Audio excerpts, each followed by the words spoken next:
تبحثي على وصفة في نفس الوقت تشد التجاعيد، في نفس الوقت تفتح تعطيك تفتيح فوري، في نفس الوقت تحفز إفراز الكولاجين في البشرة وتعطي نضارة للبشرة، في نفس الوقت تنحلك الهالات السوداء وتنحلك الانتفاخ اللي تحت العين.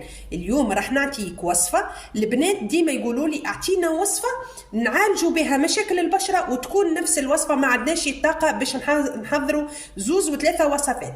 انا خذيت بخاطركم البنات، واليوم باش نعطيكم وصفة واحدة لكن تعالجي بها مختلف مشاكل البشرة. تعتمدي الوصفة هذه سواء كانت بشرتك حساسة، سواء كانت بشرتك دهنية، سواء عندك مناسبة وجاتك مناسبة باش تخرجي وانت تحسي انه بشرتك ماهيش هكا مشرقة ومضيئة. اليوم باش نعطيك وصفة هذه سهلة، مكونات متوفرين عندك، ما يستحقش تخرجي تشتري مكونات من برا، عندك غير المكونات اللي عندك هذم تعتمديها باش يعني بصراحة تحضري وجهك وتعطي هكا اشراقه وتشدي البشره نتاعك. مرحبا بالجميع، ان شاء الله يا رب تكون الناس الكل بالف صحه وبالف خير. وصفتنا لليوم تتكون من عندي النشا، عندي الشاي الاخضر، عندي علبه زبادي، وعندي حليب باودر. 4 مكونات سهلين وانا متاكده متوفرين عندك. الوصفه لليوم طريقه التحضير سهله. انا البنات لهنا خذيت الحليب باودر باش نضيف عليهم غرفه نشا، غرفه اكل كيف ما تشوفوا لهنا. طريقة التحضير سهلة.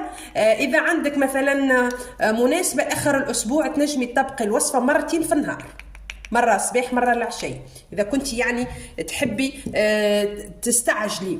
لهنا عندي الشاي الأخضر، شوفوا البنات باش نمزج النواشف وباش نجي ونضيف الزبادي ولا احنا بالتونسي نقولوا لها ياورت البنات، كيف ما شفتوا البنات هاكا باش نجي ونضيف. بسم الله الرحمن الرحيم. طبقي الوصفه كيف ما قلت لك مرتين، حتى مرتين في النهار البنات، ما تخافيش منها. اثنين لهنا البنات تضيفي للي تحسي القوام يولي عندك كريمي، يعني على حسب انت الخليط. شوفوا البنات مثلا انا نحضر الكميه هذه، نعتمد مثلا مره احنا اليوم توا الوقت هذا اللي عندي انا الصباح، مره الصباح ومره العشيه. الكميه هذه مره الصباح ومره للعشيه، ما تتعودش وما تخبيهاش. غدوه مثلا تحبي تعاودي تستعملي الوصفه تعاودي من اول وجديد. على ذاك حضري كميه تكون على حسب انت ايش باش تستعملي، باش نطبقها على الوجه على الرقبه وعلى اليدين، نخلطها ومن بعد نوريكم طريقه الاستعمال. الوصفه البنات لهنا حاضره كيف ما تشوفوا لهنا، تجي تطبقيها كيف ما قلت لك. تحبي اذا انت مستعجله وجاتك مناسبه تنجمي تطبقيها مرتين 3 مرات في النهار. مثلا عندك اخر الاسبوع تطبقيها كل يوم. مثلا ما عندكش حتى مناسبه تنجمي تستعملي الوصفه 3 مرات في الاسبوع، 4 مرات في الاسبوع.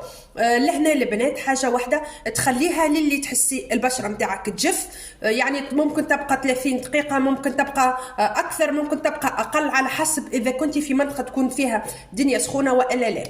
كانت هذه وصفتنا لليوم البنات، نتمنى انكم تجربوها من الوصفات المزيانه اللي قلت لكم تعالج برشا مشاكل حكيت عليهم في اللول باش ما نطولش في الفيديو. اذا عندكم اي اقتراح خلوا لي في التعليق. انا نقول لكم دمتم في رعايه الله، وان شاء الله في فيديو جديد. البنات ما تنساوش اذا يعجبكم محتوى اللي نقدم فيه ما تنساوش لايكيو الفيديوهات، احتفظي بالفيديو، بارتاجي الفيديو مع الناس العزاز عليك. انا نقول لكم دمتم في رعايه الله، وان شاء الله في فيديو جديد باذن الله. ربي يحفظكم الناس الكل.